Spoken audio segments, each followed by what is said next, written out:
So today I'll be doing a video on this Hi-Fi as well as a video on this compact disc player model CDP-397. So at different points I've come past different components to finally have pretty much an entire Sony Hi-Fi put together. I haven't really made up my mind on whether or not I'm going to keep it, but it looks nice all put together, given the fact that I've collected this pretty much piece by piece. This amplifier, which I've basically used for the demo for the cassette player for my previous video, and I will put a link on that video here if you'd like to see how I fixed that tape player and demoed it.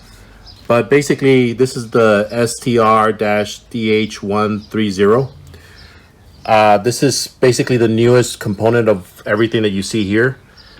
This is probably released 2011, 2012, I'm not sure. Actually, I can probably put up the catalog, or I can probably find the manual online and show you that right now. So as you can see, this is about 100 watts per channel according to the description. Here's some more information about the frequency response. Here's information about the analog inputs and outputs. More information on the tone. And then as you can see, if we scroll all the way to the bottom, this was released somewhere in 2012. So this is probably the first component that I was able to purchase about maybe 2 years ago. And then followed by the CD player, which is one that I found at a Goodwill probably about 2 years ago. What caught my attention is it was one of those single disc type of CD players, and I was actually looking for this type of CD player for my Hi-Fi upstairs that I've shown in another video. But I wanted something that matched, so this was replaced by the Pioneer dual CD player that I have upstairs. So I just wanted to show the CD player. It's model CDP-397, made in Japan. There's some kind of serial number there. And then we have a date stamp of July 1992. So I wanted to take a minute just to go over the specs for the CDP-397 CD player as well. So as you can see, let me see if I can zoom in just a bit. So we got a 44.6 ohm laser output, and then frequency response of 2 Hertz to 20,000 kilohertz or 20 kilohertz. Signal to noise ratio more than 100 dBs. It's got that phono jack that's 2 volt output, and then stereo phone jack. It's 10 milliwatts, 32 ohms, so that's quite a loud output that headphone jack gives out. Just some more information on the power consumption, and no date here, but as we've seen on the date code for the actual device, it's from 1992. And then this was from also another previous video that I had done. If you'd like to watch that, I will definitely insert the link on this part of the video so that you can look at the demo. But today I'm going to go ahead and just play these components all together to see how this Hi-Fi worked out. Different eras, China, Japan, China, and China. So we'll see how that works out. And I have this hooked up to some Rogers Sound Labs speakers that I found in one of my thrift store pickups, and there's also going to be a video on all the rest of the pickups that I had for the month of June. I kind of have to make a part 2 on that video, but one thing I wanted to show was a repair that I did on these speakers. And these are not the same speakers that are in my home theater, because these are 60 watt speakers, but this subwoofer was completely disintegrated, meaning this little ring here, and I went ahead and repaired that. The cone for the speaker had a disintegrated subwoofer that I went ahead and repaired. I ordered the part on Amazon.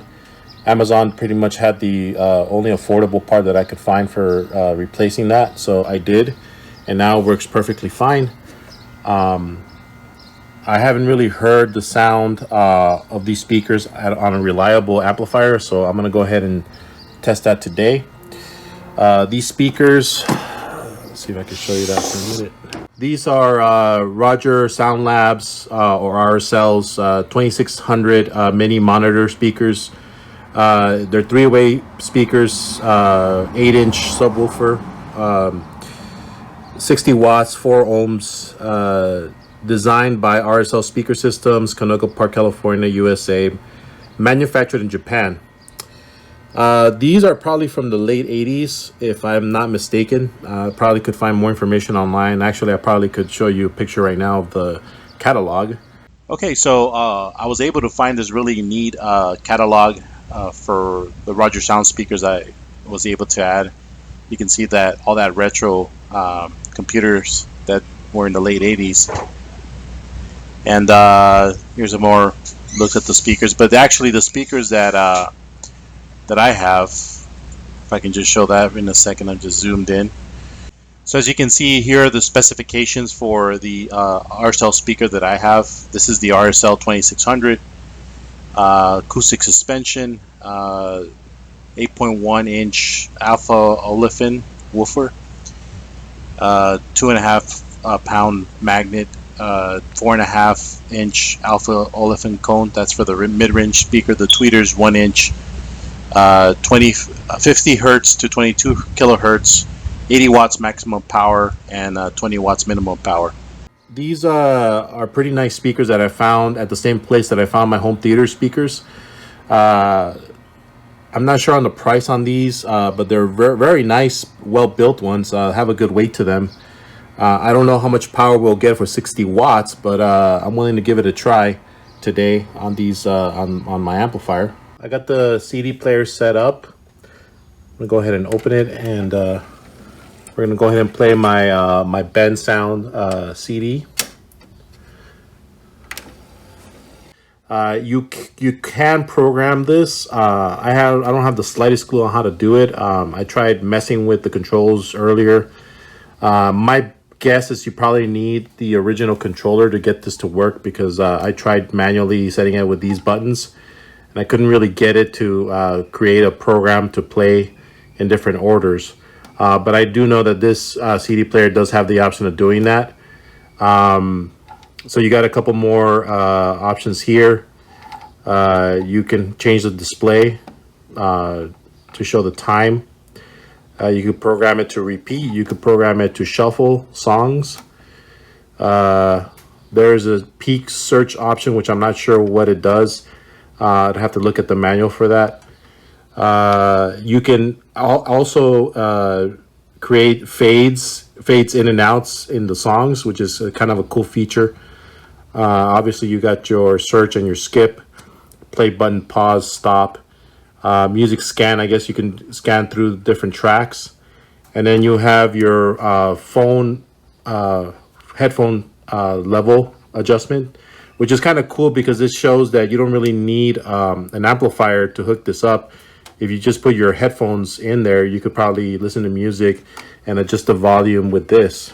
So that, I think that's kind of a cool little option that this CD player has. I'm gonna go ahead and start playing some sounds.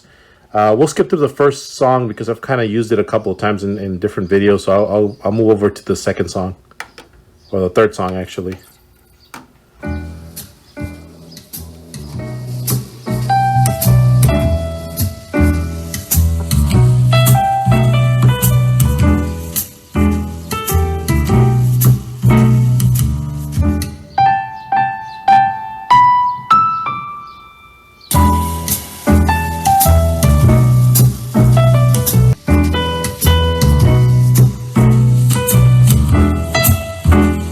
Try a tape. So I'm gonna go ahead and just try a tape on the TC-WE305 that we just fixed.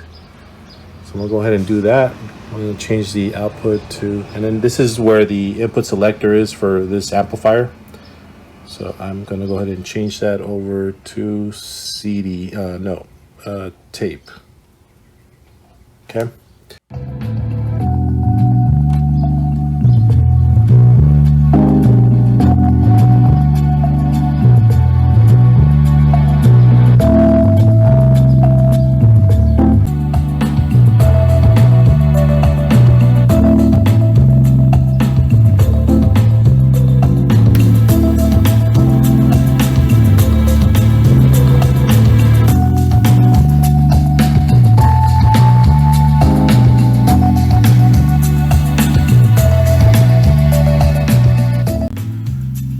I also wanted to take a look at my speaker that I had fixed and see if sustain any frequencies from speaker sound. So let me turn that up just so we can see the bass.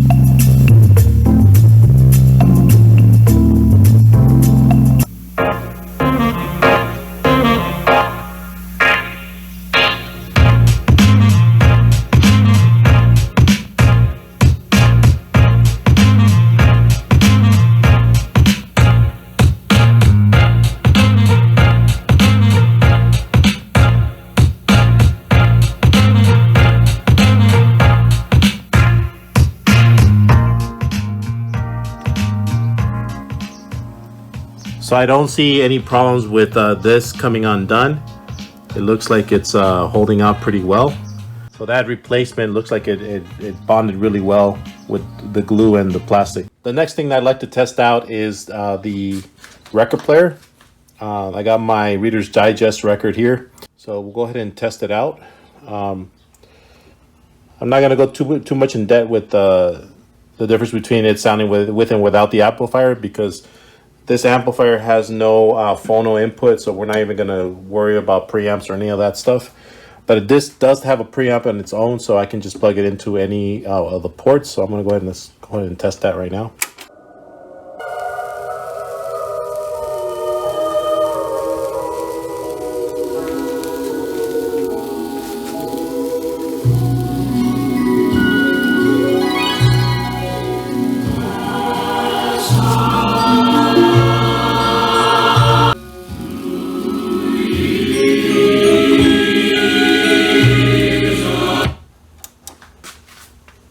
Let's try another track.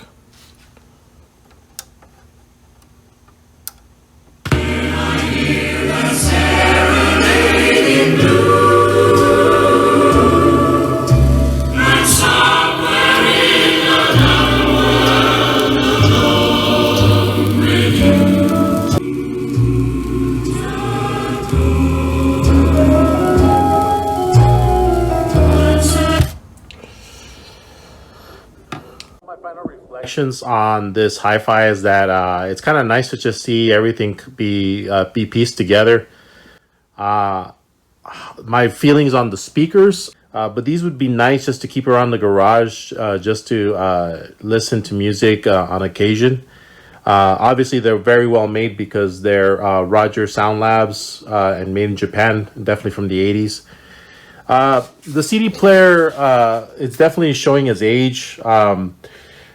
I think it's a good CD player, but I don't know if I can use this as my main CD player for the long run. It is a little bit worn.